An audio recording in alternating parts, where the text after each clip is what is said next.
క్లాస్కి వచ్చిన వాళ్ళందరూ ఉన్నారా?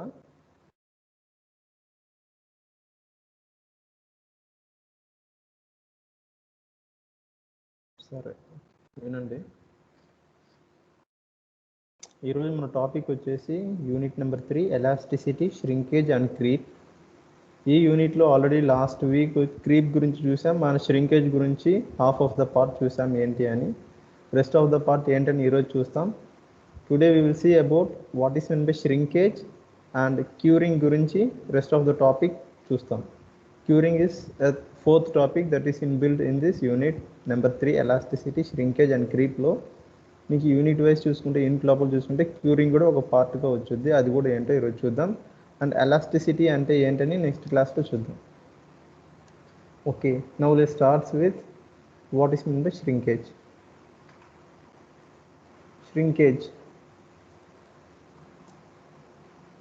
Shrinkage అంటే లాస్ట్ క్లాస్ ఆల్రెడీ హాఫ్ చెప్పాను. Today once again will start from beginning. Shrinkage అంటే ఏం లేదు, ఏదైనా ఒక పార్టికల్ ముడుచుకుపోవడం అంటారు కదా, ఏదైనా వాటర్ పడి ముడుచుకుపోయింది ఆ టర్మ్ని ష్రింకేజ్ అంటారు. ఇప్పుడు కాంక్రీట్ కూడా కొన్ని సంవత్సరాలు అయిన తర్వాత షార్ట్ అవుతుంది అనమాట, లోపలికి పీల్చుకుపోయి కొంచెం వాల్యూమ్ అనేది తక్కువ అవుతుంది. ఆ వాల్యూమ్ తక్కువ అవడాన్నే ష్రింకేజ్ అని అంటారు. Okay, let's see definition as per your academics. Shrinkage is shortening of concrete due to drying and it's independent of applied loads. మనం ఏదైనా ఒక లోడ్ అప్లై చేస్తే ఆ లోడ్ అప్లై చేయడం వల్ల కాంక్రీట్ యొక్క వాల్యూమ్ తక్కువైపోతుంది. ఆ వాల్యూమ్ తక్కువైపోవడం వల్ల దాన్నే ష్రింకేజ్ అని అంటారు. Shrinkage of concrete is time dependent, strain measured in an unloaded and unstrained specimen at constant temperature. Shrinkage అనేది టైం డిపెండ్ అయి ఉంటుంది. ఒక్కసారిగా మనం ఏదైనా ఒక లోడ్ ఇచ్చేసి ఒక ఆబ్జెక్ట్ని తీసేస్తే వాల్యూమ్ అనేది చేంజ్ అవ్వదు. కొన్ని సంవత్సరాల పాటు, కొన్ని రోజుల పాటు దాని మీద ఒక లోడ్ అనేది పెడితే మనం ఆ లోడ్ తీసిన తర్వాత కూడా ఆ డిఫర్మేషన్ అలానే ఉంటుంది. ఆ డిఫర్మేషన్ అలానే ఉంటే వాల్యూమ్ చేంజ్ అయి ఉంటుంది, దాన్నే ష్రింకేజ్ అని అంటారు. ఓకే, ష్రింకేజ్ అనే దానికి ఒక బెస్ట్ పిక్చర్ ఇది.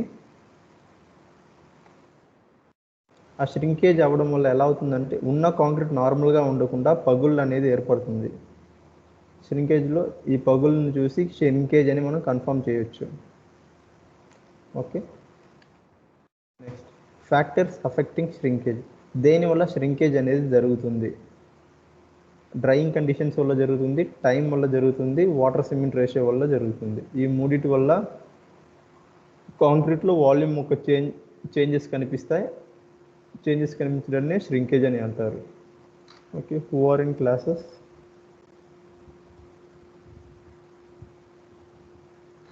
Okay, fine.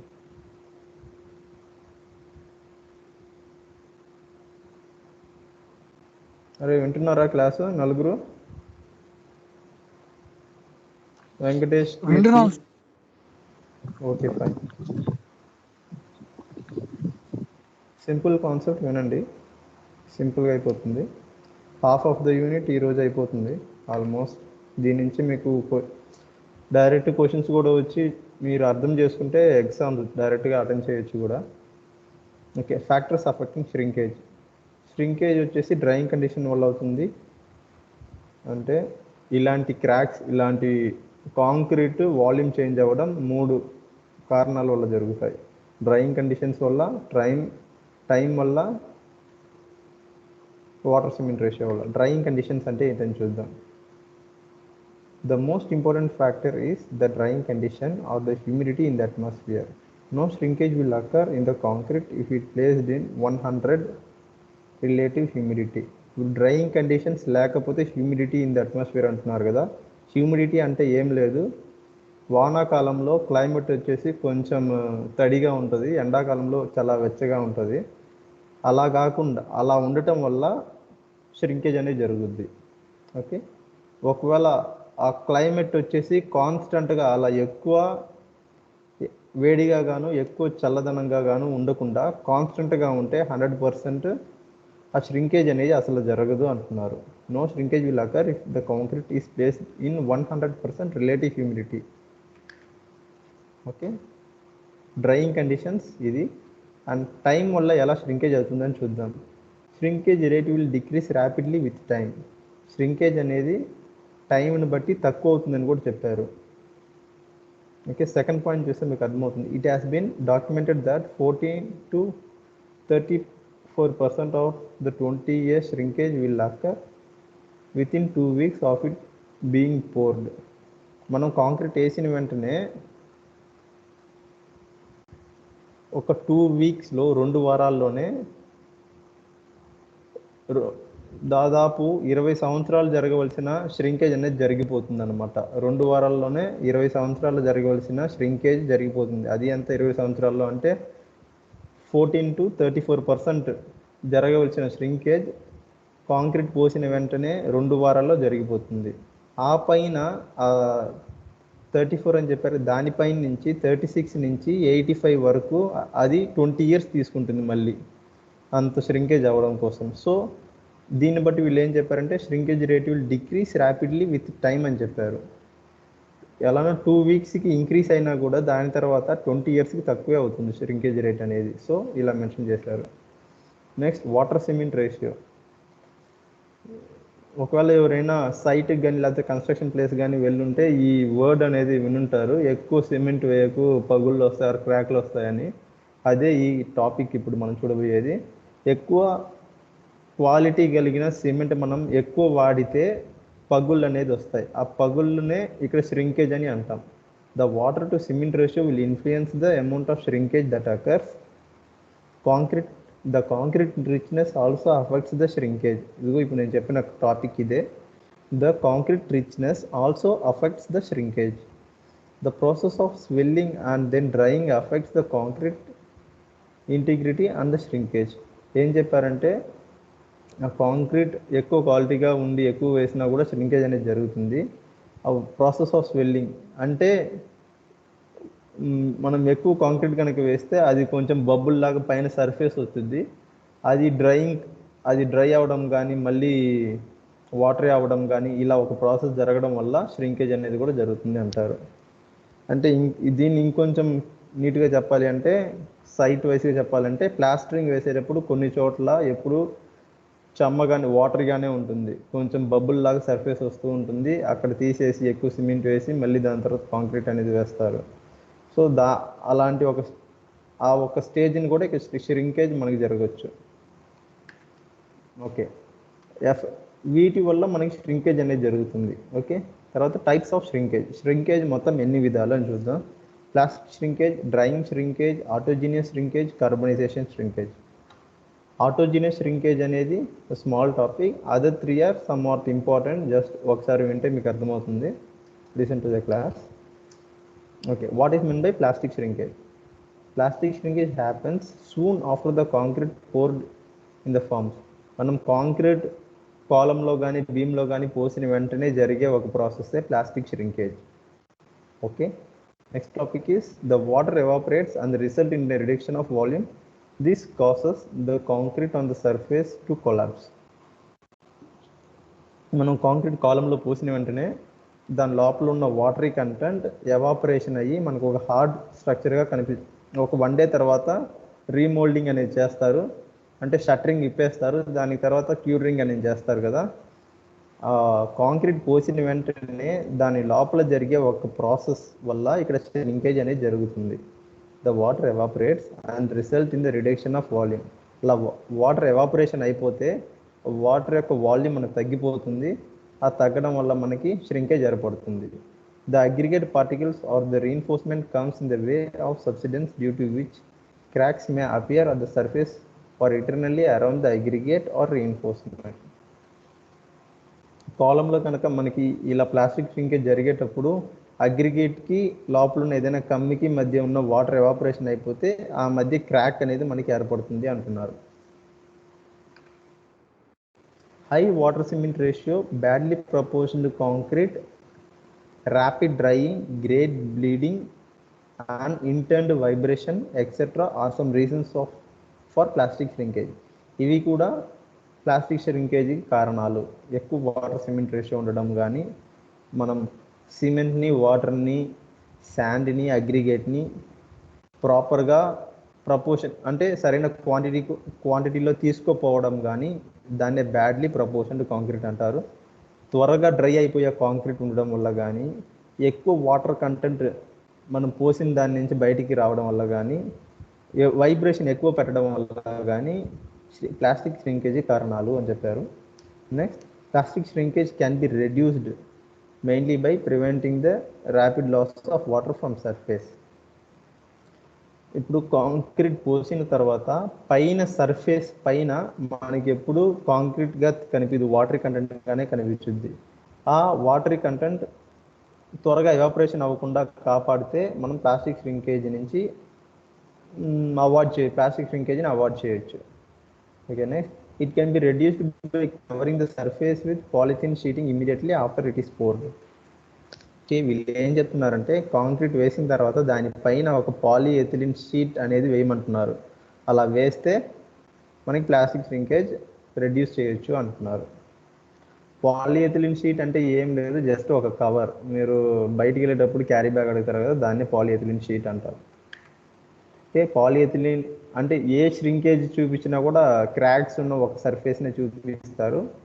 ఆ డిఫరెన్షియేట్ చేయడానికి మనకి రియల్ టైం ఎక్స్పీరియన్స్ ఉంటే కానీ ఇది ప్లాస్టిక్ ష్రింకేజ్, ఇది డ్రైయింగ్ ష్రింకేజ్ అని మనం గుర్తుపట్టగలం. Okay, we just watch, they are saying this as one type of shrinkage as plastic shrinkage. Okay, going to next slide. This is also mentioned as a plastic shrinkage. Fine, coming to next, drying shrinkage. Class lo evaru unnaru? Okay, fine.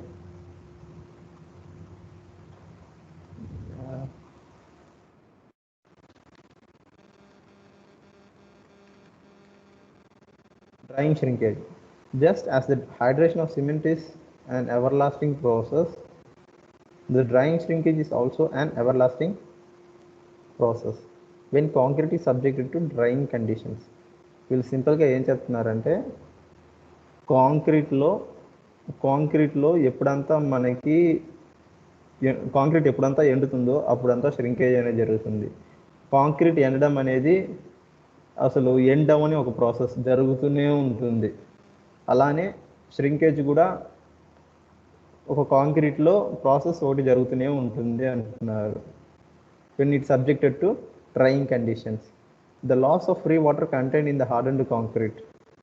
Starting ఏం చూసాం, plastic ష్రింకేజ్లో concrete పోసిన వెంటనే దాని లోపల ఉన్న water content evaporation అయితే దాన్ని plastic shrinkage అని చెప్పాను కదా. ఇక్కడ వచ్చేసి ప్లాస్టిక్ హార్డ్ అయిన తర్వాత కూడా హార్డ్ అయిన కాంక్రీట్లో సమ్ పర్సంటేజ్ ఆఫ్ వాటర్ అనేది ఉంటుంది, little amount of percentage of water అనేది ఉంటుంది. ఆ హార్డ్ అయిన కాంక్రీట్లో వాటర్ కంటెంట్ ఎవాపరేట్ అయితే దాన్ని డ్రైయింగ్ ష్రింకేజ్ అని అంటారు. ఓకే, ఇక్కడ చూడండి, the loss of free water content in the hardened concrete does not result in any appreciable dimension change. It is the loss of water held in the gel pores that cause the change in the volume. Hard అయిన తర్వాత ఆ concrete లోపల concrete పచ్చిగా ఉంది అని అంటారు కదా, అంటే కొన్ని డేస్కి కాంక్రీట్ పోసిన వెంటనే అది రీమోల్డ్ తీసే వరకు దాన్ని అలా ఉంచుతారు. రీమోల్డ్ తీసిన తర్వాత లోపల ఉన్న పచ్చిదనాన్ని ఒక 28 days ఎండబెడతాం అనమాట, షట్టరింగ్ కింద ఇచ్చి క్యూరింగ్ వాటర్ అనేది డైలీ క్యూరింగ్ నీళ్లు పట్టి ఎండబెడతాం. ఆ ప్రాసెస్ వల్ల కూడా చేంజ్ ఇన్ వాల్యూమ్ జరుగుతుంది. Loss of water held in the gel pores that causes the change in volume. లోపల ఉన్న gel pores that causes the change in the volume. Okay, under drying condition the gel water is lost progressively over a long time as long as the concrete is kept in the drying conditions. అదే చెప్తున్నారు, curing మనం water పట్టేది gel water is last progressive, వెంటనే dry అయిపోతుంది. దానివల్ల drying conditions వల్ల మనకి shrinkage జరుగుతుంది. The magnitude of drying condition is also a function of fineness of gel. The finer the gel the more the shrinkage. It has been pointed out earlier that the high pressure steam cured concrete with low specific surface of gel shrinks much lesser than that or normally cured cement gel. Okay, ఇప్పుడు concrete మనం కలిపేటప్పుడు cement and water plus ఇసుక కనుక కలిస్తే ఒక చిన్న paste లా అవుతుంది. అలా అయినప్పుడు అది ఎంత ఫైనట్గా ఉంటే మనకి అంత ష్రింకేజ్ అనేది ఎక్కువగా జరుగుతుంది అని అంటున్నారు. ఒకవేళ ఆ ఒక్క మెత్తదనం ఎంత ఎక్కువగా కనుక ఉంటే మనకి ప్రెషర్ అనేది తక్కువ, ష్రింక్స్ అనేది తక్కువ జరుగుతుంది అంటున్నారు. మీరు ఇవన్నీ ఈ డ్రైయింగ్ ష్రింకేజ్ అనేది కొన్ని పాయింట్స్ మీరు చదివితే కానీ డైరెక్ట్గా మీకు అర్థం కాదు, 2-3 టైమ్స్ చదివితే కానీ. ఓకే, డ్రైయింగ్ ష్రింకేజ్కి this is the best picture.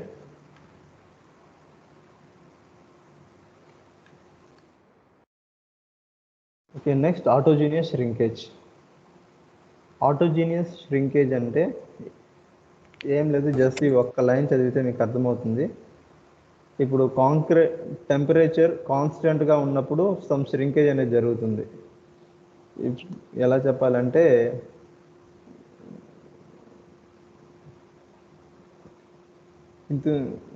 ఇప్పుడు ఒక సేమ్ కాన్స్టెంట్ టెంపరేచర్ కనుక మనం మెయింటైన్ చేసామనుకో, ఒక 20 degree Celsius or 40 degree Celsius కనుక ఒకే టెంపరేచర్ కనుక ఒక కాంక్రీట్ మీద పడుతుంది అంటే ఆ ఒక కాంక్రీట్లో సమ్ ష్రింకేజ్ అనేది జరుగుతుంది.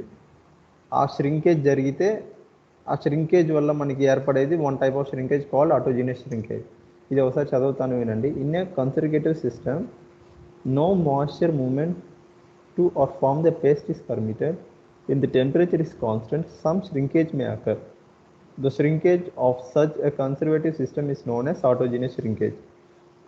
ఇంత పెద్ద సెంటెన్స్ వద్దు. When the temperature is constant, some shrinkage may occur.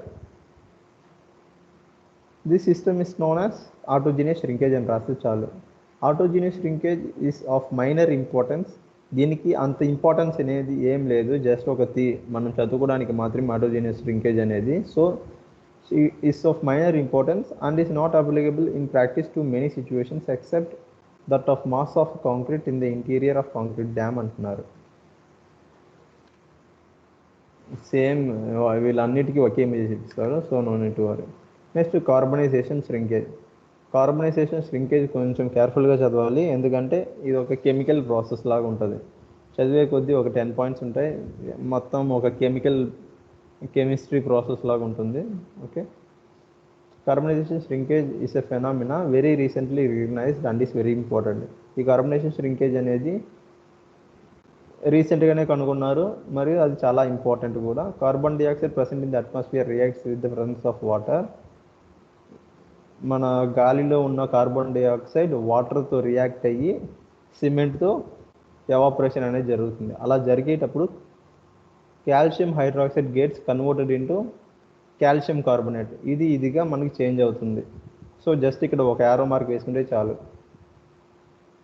Calcium hydroxide to calcium కార్బోనేట్గా మారుతుంది. And also some other cement compounds are decomposed అంటే కుళ్ళిపోతాయి అంటారు.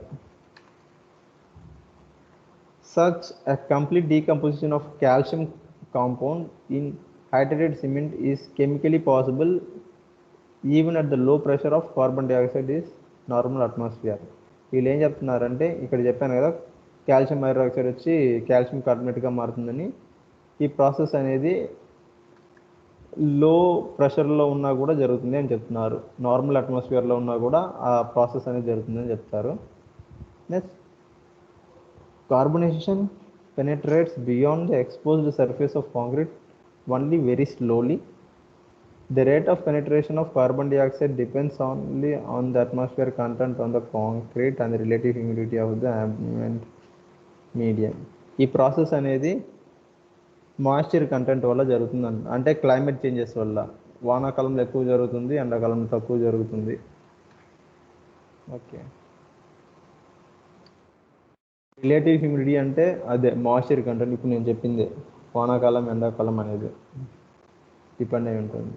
Next, carbonisation is accompanied by increase in weight of the concrete and by shrinkage. ఈ carbonisation జరగడం వల్ల మన concrete యొక్క వెయిట్ అనేది ఇంక్రీస్ అవుతుంది, సైడ్ బై సైడ్ ష్రింకేజ్ అనేది కూడా జరుగుతుంది. Carbonisation shrinkage is probably caused by dissolution of crystals of calcium hydroxide. ఆ ప్రాసెస్ జరిగేటప్పుడు ఈ crystals of calcium hydroxide and decomposition of calcium carbonate dissolution అవుతాయి. అలా అవ్వడం వల్ల మనకి కార్బనేషన్ ష్రింకేజ్ అనేది జరుగుద్ది. As the new product is less in volume than the product replace shrinkage takes place.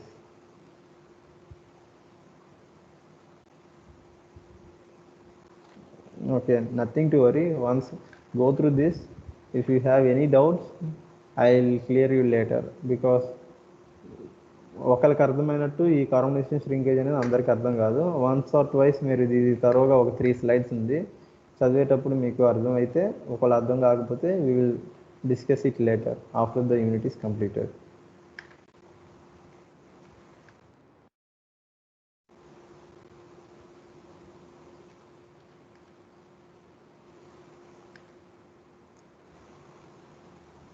నేను స్టార్టింగ్లో ఏం చెప్పాను, లాస్ట్ క్లాసెస్లో క్రీప్ అన్నా కానీ క్రాక్ రావడం అని చెప్పాను, ష్రింకేజ్ అన్నా కూడా క్రాకే వస్తుంది. అంటే కొన్ని రోజుల తరబడి అది క్లైమేట్ చేంజెస్ అవ్వడం వల్ల సమ్ పగులు అనేది జరుగుతుంది, వాల్యూమ్ చేంజెస్ అనేది జరుగుతుంది, ఒక కాంక్రీట్ స్ట్రెస్కి గురవుతుంది. అలా అవ్వడం వల్ల క్రీప్లో జరిగేటప్పుడు కాంక్రీట్కి దానికి గ్రాఫ్ ఎలా ఉంటుందని ఇక్కడ చూపించారు. అంటే just look at the graph, you will find the difference. Effects of shrinkage జరగడం వల్ల మనకి రియల్ టైం ఎలా కల్పిస్తుంది. Shrinkage of concrete between movement joints causes joint to open, make it wider, therefore joints must be design to accommodate the widening caused by the shrinkage. వీళ్ళు ఏం చెప్తున్నారంటే, ఇలా ఒక 4 స్ట్రక్చర్లు కలిసేటప్పుడు మధ్యన జాయింట్ అనేది ఉంటుంది, ఇలా గ్యాప్ అనేది ఉంటుంది. మనం ప్యాకింగ్ చేసేటప్పుడు అంటే ఒక ఫినిషింగ్ చేసేటప్పుడు గ్యాప్ లేకుండా ఒక కన్స్ట్రక్షన్ అనేది చేస్తారు, కానీ అలా కాకుండా ఒక గ్యాప్ అనేది మనం ఇవ్వాలి. మినిమం 2 mm ఆర్ 5 mm లోపల ఇవ్వాలి. ఎందుకు అలా ఇస్తారు అంటే, ఆ ఈ కాంక్రీట్ కానీ కొన్ని రోజుల తర్వాత ఎక్స్పాన్షన్ లేకపోతే కాంట్రాక్షన్ జరుగుతుంది. అలా జరిగేటప్పుడు ఈ గ్యాప్స్ అనేవి ఫిల్ అవుతాయి. 1 minute.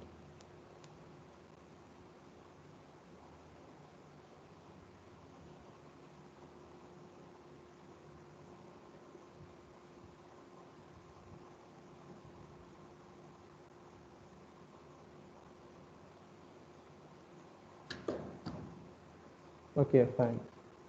నెక్స్ట్ ఇది ఏం చెప్తున్నారంటే, ఇది కూడా సేమ్ లాస్ట్ టాపిక్ లానే, win other materials such as ceramic tiles are fixed on the top of the concrete surface, shrinkage of the concrete causes. Concrete మీద టైల్స్ కనుక వేసేటప్పుడు ఆ టైల్స్కి మధ్య ఒక ష్రింకేజ్ అనేది జరుగుతుంది. Relative movement between different materials, ఇది ఒక మెటీరియల్ కావచ్చు, ఇది ఒక మెటీరియల్ కావచ్చు, ఈ ఒక మెటీరియల్ ష్రింకేజ్ అవ్వడం వల్ల మనకి గ్యాప్స్ అనేవి వస్తాయి. The resulting stress can cause failure at the interface. If the shrinkage is restrained, the concrete is put into tension, and when tensile stress becomes to tensile strength, this is nothing but ఇక్కడ ఒక్కొక్క word చూడండి. ఇది shrinkage is restrained, మనం ఒక load ఇచ్చి ఒక beam మీద మళ్ళీ అది తీసేస్తే ఆ ఒక బీమ్ అనేది మళ్ళీ దాని యొక్క ఒరిజినల్ షేప్కి రావడానికి ట్రై చేస్తుంది. అదే ఇది ష్రింకేజ్ ఇస్ రీస్ట్రైన్డ్. ఆ ఒక బీమ్ అనేది ష్రింకేజ్ మళ్ళీ యాజ్ దాని యొక్క ఒరిజినల్ పొజిషన్ వస్తుంటే the concrete is put in to tension, దీని లోపల ఉన్న కాంక్రీట్ మొత్తం టెన్షన్కి గురవుతుంది. అంటే అది వన్స్ అగైన్ ఫుల్గా దాని యొక్క ఒరిజినల్ షేప్కి వస్తే దాన్ని ఏమంటారంటే tensile strength becomes equal to the tensile strength అని అంటారు. ఇంకోటి, shrinkage of the concrete causes the concrete to grip reinforcing bars more tightly. అంటే shrinkage జరిగేటప్పుడు కాంక్రీట్ నుంచి మధ్యలో ఉన్న బార్కి గ్రిప్ అనేది బాగా జరుగుతుంది. This increase friction between concrete and steel and so improves bond strength especially for plain bars. ఇలా ఘాట్ ఉన్న బార్ కాకుండా ప్లెయిన్ బార్స్కి ఈ బాండింగ్ అనేది ఇంకా చాలా బాగా జరుగుతుంది ష్రింకేజ్ అవ్వడం వల్ల.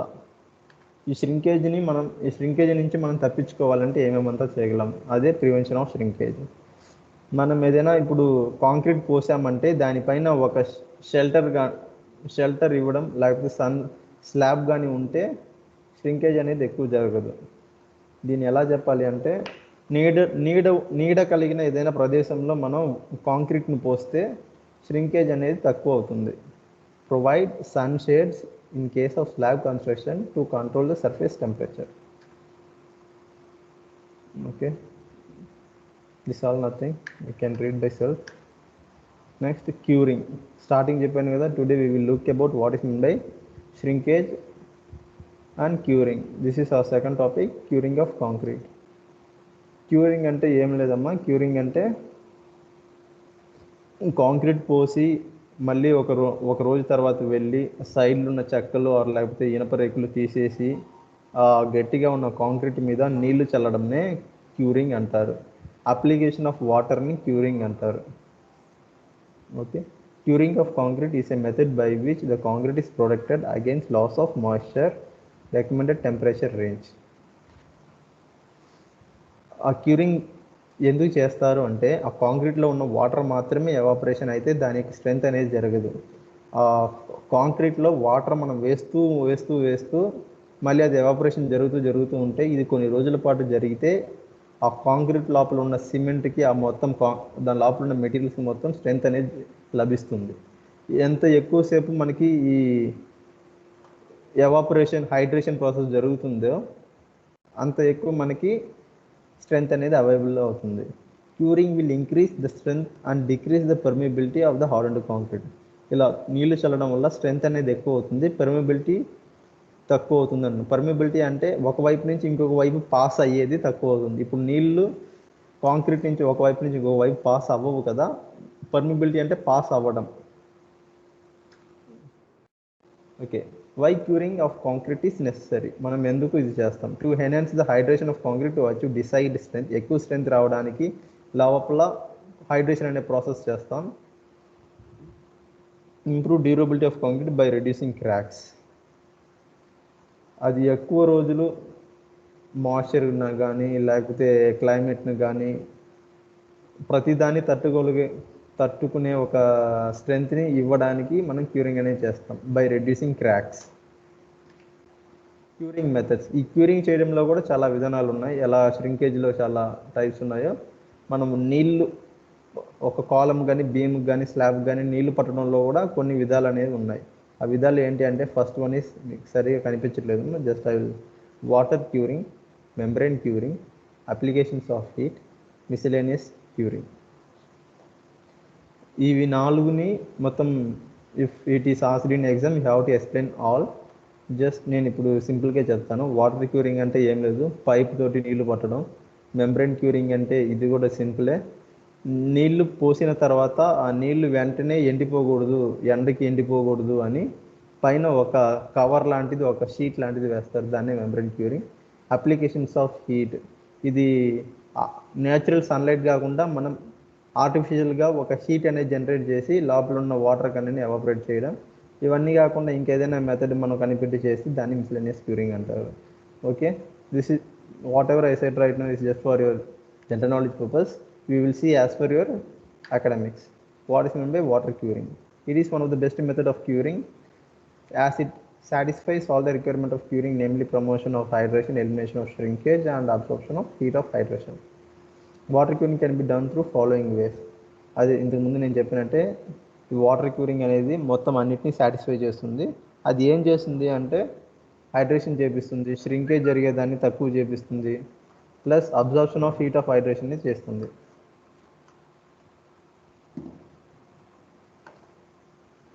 ఒక్క నిమిషం.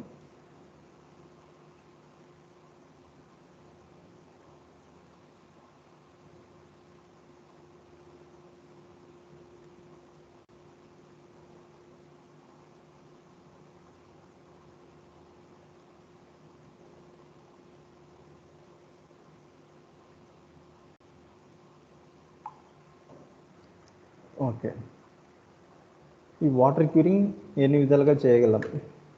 ఒకటి, precast concrete items are normally immersed in the curing tank for certain duration of time. వీళ్ళు ఏం చెప్తున్నారంటే ప్రీకాస్ట్ అంటే ఒక బిల్డింగ్స్ని ఆల్రెడీ కన్స్ట్రక్ట్ చేసి ఒక చోటుకి వెళ్ళి ఫిక్స్ చేస్తారు కదా, అలాంటి కాంక్రీట్ స్ట్రక్చర్స్ని ఏం చేస్తారంటే ఒక తొట్టిలో వేసేస్తారు. దాన్నే ఇమర్షన్ క్యూరింగ్ అంటారు. అలాంటి తోటి ఇలానే ఉంటుంది. దీంట్లో టెంపరేచర్ అనేది సెట్ చేసుకోవచ్చు మనం వాటర్ పోసి. Next pond curing. ఇలా చిన్న పాదలాగా వేసి దాని లోపల నీళ్లు నిల్వ చేయిస్తారు. On flat surfaces such as pavements, footpaths and floors. Slab ఎక్కడైనా వేస్తే దానిపైన ఆ రోజు కానీ తర్వాత రోజు కానీ వెళ్ళి చూడండి, ఇలాంటి ఫార్మేషన్ అనేది చేస్తారు. స్ప్రేయింగ్ ఆర్ స్ప్రింక్లింగ్ అంటే ఇలా పైప్ తోటి వాటర్ పట్టడం. వెట్ కవరింగ్ అంటే ఏం లేదు, ఇప్పుడు గోతములు ఉంటాయి కదా,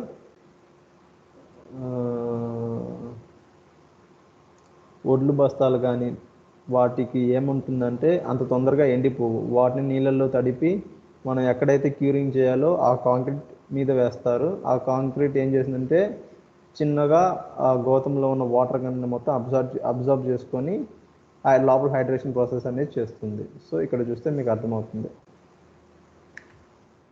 Membrane curing, just once I will read, just listen to it.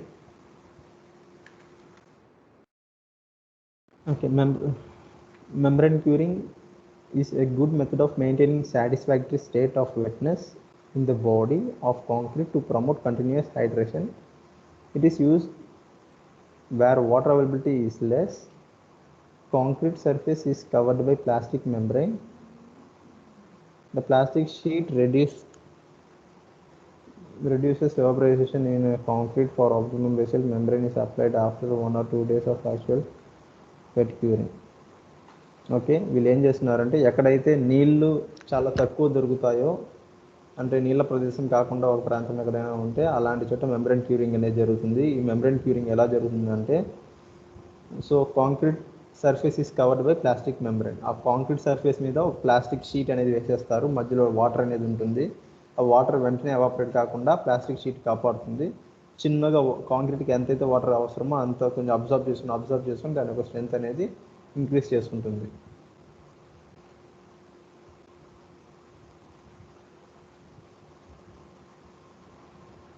Next మిస్సెలేనియస్ curing అంటే నేను చెప్పాను, ఇవన్నీ కాకుండా ఇంకేదైనా ఎక్స్ట్రా మెథడ్స్, ఆల్టర్నేట్ మెథడ్స్ కొత్తగా కనిపెట్టేవన్నీ మిస్సెలేనియస్ క్యూరింగ్స్లో వస్తాయి. ఇన్ఫ్రారెడ్ రేడియేషన్ చెప్తున్నారు. ఈ రేడియేషన్ మనం పాస్ చేసి ఒక హీట్ అనేది జనరేట్ చేసి లోపల క్యూరింగ్ అనేది చేయొచ్చు. ఇంకోటి కరెంట్ పాస్ చేసి ఎలక్ట్రిక్ క్యూరింగ్ చేయొచ్చు. గుడ్ ప్రాక్టీసెస్, ఒక మంచి క్యూరింగ్ చేయడానికి, మంచి స్ట్రక్చర్ రావడానికి ఏమేమి చేయాలి? Selection of good construction materials చేసుకోవాలి. Okay, this is not necessary. Bad practices you can study by yourself. Heat of hydration. Okay, effects of improper curing, మనం తప్పుగా కనుక క్యూరింగ్ చేస్తే వాటి వల్ల వచ్చే పరిణామాలు ఏంటి అనేది. Chances of increase of fluorides and atmospheric chemicals are very high. ఏం చెప్తున్నారంటే fluorides and atmospheric chemicals are very high. చాలా త్వరగా క్లైమేట్కి అఫెక్ట్ అవుద్ది ఒకవేళ క్యూరింగ్ కనుక చేయకపోతే. ఇంకొకటి compressive and flexible strength are lowered. ఆ కాంక్రీట్లో అంటే బెండ్ అవుతుంది, పైన వెయిట్ వేస్తే వెంటనే పగిలిపోతుంది. ఆ ఒక స్ట్రెంత్స్ రెండు చాలా తక్కువ అయిపోతాయి. The cracks are form due to plastic shrinkage, drying shrinkage and thermal effects. The durability decreases due to high permeability. మనం క్యూరింగ్ కనుక చేయకపోతే పెర్మియబిలిటీ ఎక్కువైపోతుంది. అలా ఎక్కువైపోతే వెంటనే చిల్లా చెదురు విరిగిపోతుంది. Frost and weathering resistance are decrease. Climate తట్టుకునే శక్తి అనేది దానికి ఉండదు. Rate of carbonisation increase. కార్బనైజేషన్కి ఇంకొక పదం ఈజీగా సింపుల్గా చెప్పాలంటే తుప్పు పట్టడం అంటారు. అది చాలా ఇంక్రీజ్ అయిపోతుంది. The surface are coated with sand and dust and it leads to lower and abrasion resistance. Curing కనుక జరగకపోతే ఆ కాంక్రీట్ కాలంలో ఉన్న శాండ్ అగ్రిగేట్స్ పులుకులుగా పగిలిపోవడం కూడా జరగవచ్చు. Sand and dust it leads to lower abrasion resistance. Okay, the above disadvantages are more prominent in those parts of structure which are either directly exposed or those which have large surface compared to depth of. Okay, they are just justifying this all point. So ఒక curing కనుక సరిగా చేయకపోతే ఆ concrete స్ట్రక్చర్కి strength అనేదే ఉండదు. అలా strength అనేదే ఉండకపోతే విరిగిపోతుంది, లోపల ఉన్న విరిగిపోతుంది ఒక పాయింట్. ఇంకో సెకండ్ పాయింట్, క్లైమేట్కి వెంటనే అఫెక్ట్ అవుతుంది సెకండ్ పాయింట్. ఇంకొకటి దాని కంప్రెసివ్ స్ట్రెంగ్త్ అంటే దానిపైన వెయిట్ పడితే పడిపోవడం. ఇంకొకటి అది బెండ్ అవ్వడం. ఇది ఇంకా అది బెండ్ అవ్వడం స్ట్రెంగ్స్ తక్కువైపోతాయి. ఇది థర్డ్ పాయింట్. క్రాక్స్ అనేవి చాలా ఎక్కువ వచ్చేస్తాయి ఫోర్త్ పాయింట్. ఒక సైడ్ నుంచి ఇంకో సైడ్ మనకి విజిబుల్గా కనిపించవచ్చు ఒకవేళ క్యూరింగ్ కనుక చేయకపోతే. ఫిఫ్త్ పాయింట్, తుప్పు పట్టిపోతుంది. Sixth point. ఇలా మీరు జస్ట్ కంటెంట్ ఏంటని తెలుసుకొని దాని యొక్క ఇంపార్టెన్స్ అనేది ఏంటని తెలుసుకొని బై ఓన్ మీరే ఇది రాయొచ్చు, అంటే ఏమంతా జరగచ్చు అని. Next self curing concrete.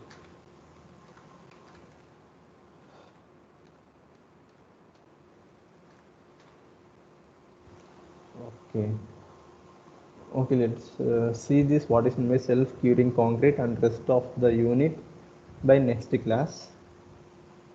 Hope you are all listening to the classes. అందరూ ఉన్నారా, వింటున్నారా క్లాస్? చెప్పినంత వరకు ఎవరికైనా ఏమైనా డౌట్ ఉందా? లైక్ ష్రింకేజ్లో కానీ, టైప్స్ ఆఫ్ ష్రింకేజ్లో కానీ, ఫ్యాక్టర్స్ అఫెక్టింగ్ ష్రింకేజ్లో కానీ, and what is mean by curing, types of క్యూరింగ్లో కానీ ఎవరికైనా ఏమైనా డౌట్స్ ఉంటే అడగండి.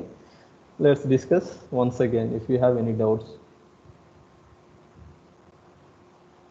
భాష, ఇందు, పవన్, గుడ్లూరు, విక్కీ రెడ్డి, ఎవరికైనా ఏమైనా డౌట్స్ ఉన్నాయా అడగండి.